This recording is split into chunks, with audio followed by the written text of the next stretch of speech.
In this video, I'm going to explain to you why following your passion is a lie, what to do instead, and why it worked for me. And so if you're waiting to find your passion before you start, you're going to be waiting forever. Nobody ever just woke up and found their passion. Like, that's just not how it works. And so I'm going to explain to you why follow your passion is probably the most useless piece of advice that everyone is telling you. By the way, my name's Austin Wallach. I run a business selling websites and back-end systems to home service businesses. I'm documenting the journey from my parents' basement. Right now, I'm at 8 clients, and I'm about to hit $1,000 MRR. And just to show you that I'm not full of shit, I will refresh my Stripe and show you here.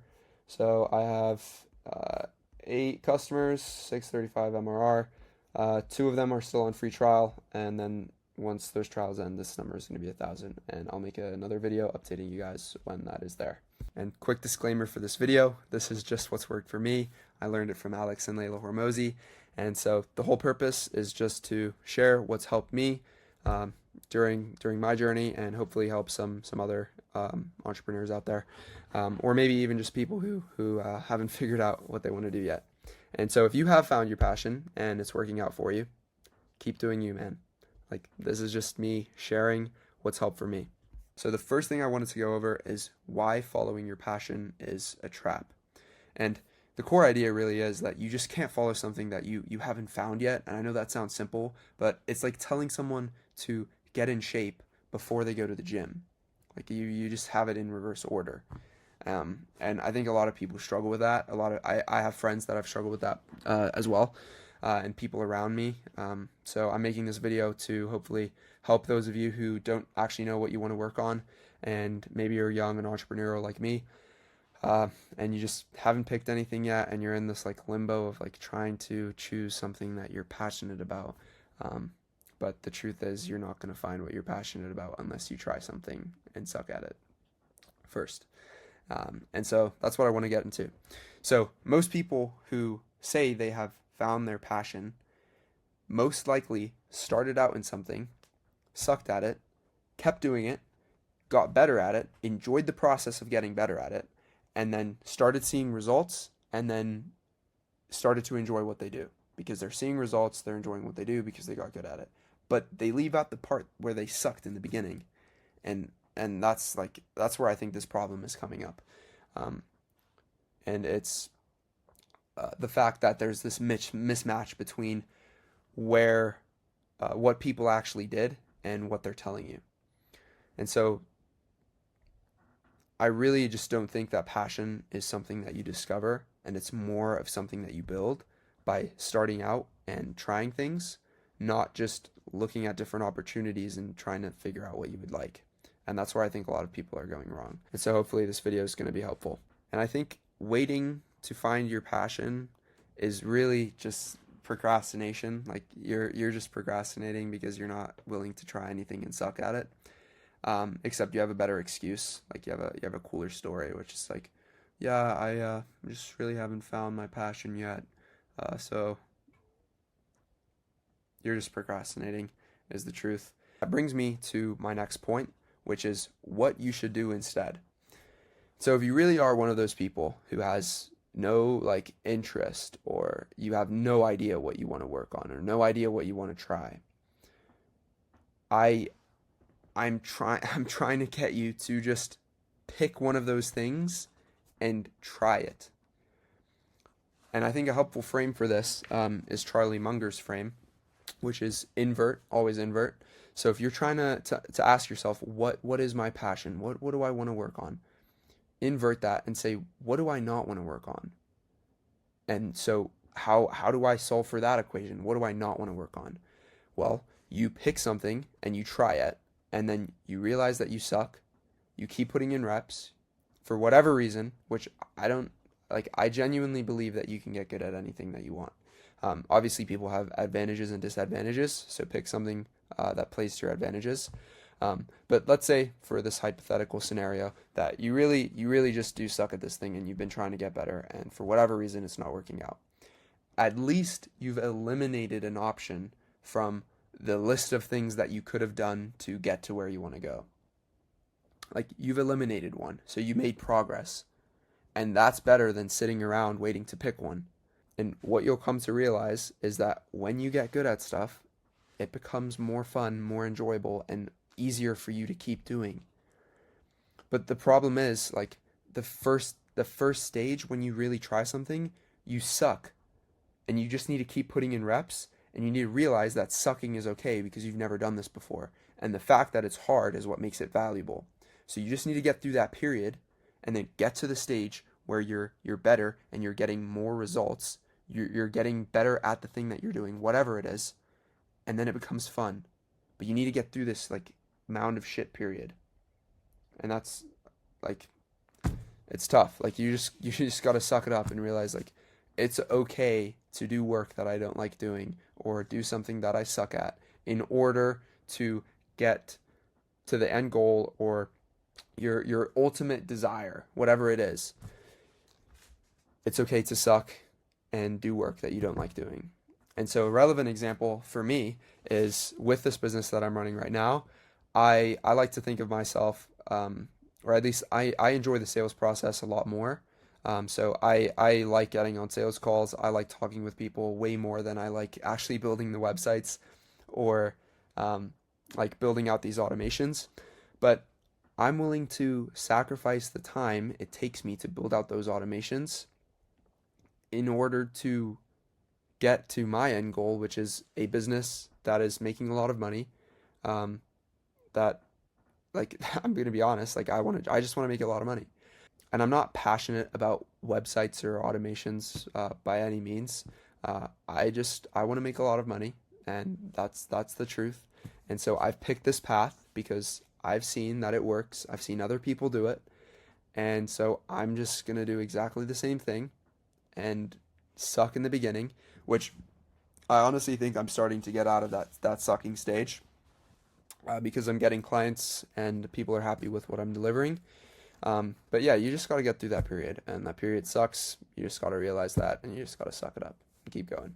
And so this is the final point that I want to go over that will hopefully just tie everything together for you, which is this equation that, of course, I learned from Alex Hormozi, which is output equals inputs times leverage. And so I'll break it down for you. So output is the end goal or whatever result that you desire. Inputs or volume of inputs is how many reps you're putting in. And then leverage is what you're getting out of those reps. So the difference between your inputs and your outputs is ultimately what leverage is. And so I'll put it together in an example. So let's say you're doing sales, okay? And so your inputs would be, for this example, the amount of cold calls that you're putting in. And let's say you've just started in sales. So your inputs are going to be 100 calls a day. And let's say you're booking one appointment every single day. And that first week, you made 100 calls every single day. Let's say you made 700 calls and you booked 7 appointments. Then you go back and you try to learn from what you were doing that week to try to book 2 appointments per day. And so learning, as Alex Hormozi defines it, is same condition, new behavior. So the example that he uses is, let's say someone shows you a red card and then slaps you, and then they show you a red card and then they slap you, and then they show you a red card and then you duck and they swing. It took you 3 repetitions to actually to learn. So same condition, they show you the card, new behavior, you ducked. And intelligence is rate of learning. So how quickly you learn. So let's say I show you the red card and then you duck and I swing right away. You are more intelligent than the person who I showed the red card to and slapped them 4 times.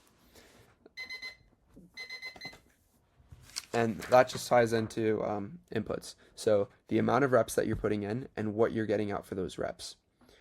So if you're making 100 cold calls, you're booking one appointment a day, and then the next week you make 100 cold calls and you start booking 2 appointments a day.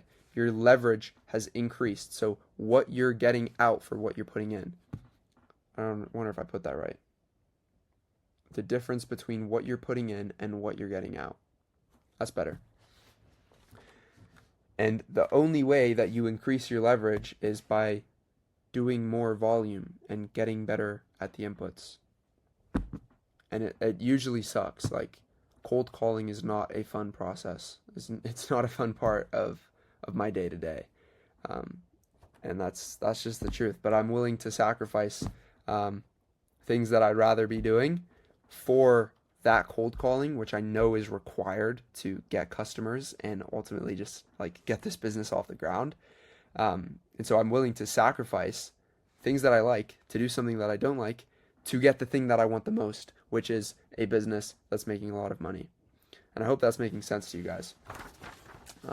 So that little equation is something that's helped me, I don't know, just in general. Alex Hormozi helps me in general. I would go get his books and go watch his content. It'll change your life, especially if you're an entrepreneur. And so that's really just what's worked for me. I hope the video was insightful. If you want to, drop a comment and tell me what you think. I'm going to be making more videos, just documenting the journey from my parents' basement.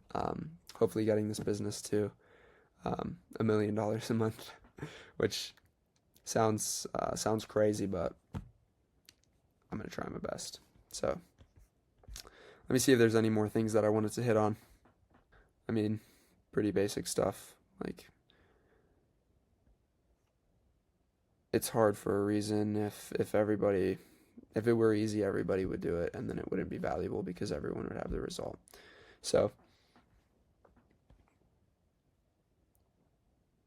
a good frame that gets me through this kind of hard work that's boring or stuff that I don't want to do is realizing that other people don't want to do it either, and that's why doing it for an extended period of time yields results that most people don't get, because most people don't want to do it and most people quit.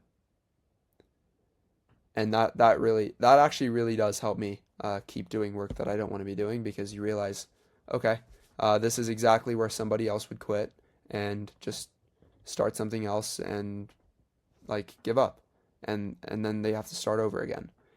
So pushing through that by realizing that this is hard for a reason, and how difficult something is often proportional to the payout or the result, or how big the result is going to be. So like starting Amazon, probably really fucking hard, but look at where Jeff Bezos is, right? The difficulty is proportionate to the outcome, usually, unless you get really lucky, which, if your plan requires luck, it's not a good plan. So that's going to be it for the video. Subscribe if you enjoyed this video and you want to follow the journey. I hope it added value in some way to your life. Maybe if you didn't know what you were doing, now you know. Just start and pick something, realize that you suck at it, you get better at it, you start to enjoy it a little more. And then if you realize that you actually don't want to do that, then you realize like you just eliminated an option. Just think about it like that, and you made you got a step closer to finding the thing that you ultimately want to do. So stop looking for a magic opportunity or your passion. Start working, and start working. With that being said, that's going to be everything for this video. If you enjoyed, I would really appreciate it if you subscribe to follow along on my journey. I'm going to be documenting a lot of stuff that I'm going through in these early stages of the business. I feel like a lot of people haven't actually done that before, so that's my goal. And yeah, so subscribe. Thanks for watching. Let me know down in the comments if it added value, if everything made sense, or if it was a terrible video and I should, I'm not going to say that for YouTube, but yeah. Have a good one, guys.